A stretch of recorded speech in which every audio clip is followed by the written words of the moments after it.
12 જૂન 2025 અમદાવાદ દેશ અને દુનિયા માટે દુઃખદ દિવસ હતો, કારણ કે AI 171 પ્લેન ક્રેશ દુર્ઘટનામાં 260 લોકોનો જીવ ગયો હતો.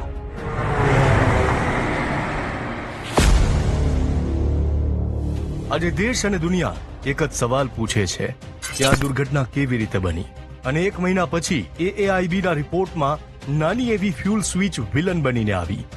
આ ફ્યુલ સ્વિચ શું હોય છે, એનું કામ શું હોય છે અને એનાથી શું થાય છે, પ્રેક્ટિકલી સમજવું હતું. એટલા માટે દિવ્ય ભાસ્કરની ટીમ ઇન્ડસ યુનિવર્સિટી પહોંચી છે. મારી પાછળ અત્યારે એ કંપનીનું પ્લેન છે કે જે કંપનીનું પ્લેન અમદાવાદમાં 12 જૂનના રોજ ક્રેશ થયું હતું. ગુજરાતની જનતાને આ મુદ્દો જણાવવામાં દિવ્ય ભાસ્કરની મદદ કરી અનુભવી પાયલટ કેપ્ટન ઉમંગ જાનીએ. હવે એ જગ્યા પર જઈએ જ્યાં મુસાફરોને જવાની મનાઈ હોય છે. કોકપિટ એટલે વિમાનના આગળના ભાગમાં તમે એક કાચની નાની કેબિન જેવું તમે જોયું હશે. પછી કેપ્ટન અમને વિમાનના કંટ્રોલ સેન્ટર કોકપિટમાં લઈ ગયા. અત્યારે હું જે સીટ ઉપર બેઠો છું તે કેપ્ટન સીટ હોય છે, અને આ જે સીટ છે તે ફર્સ્ટ ઓફિસરની સીટ હોય છે.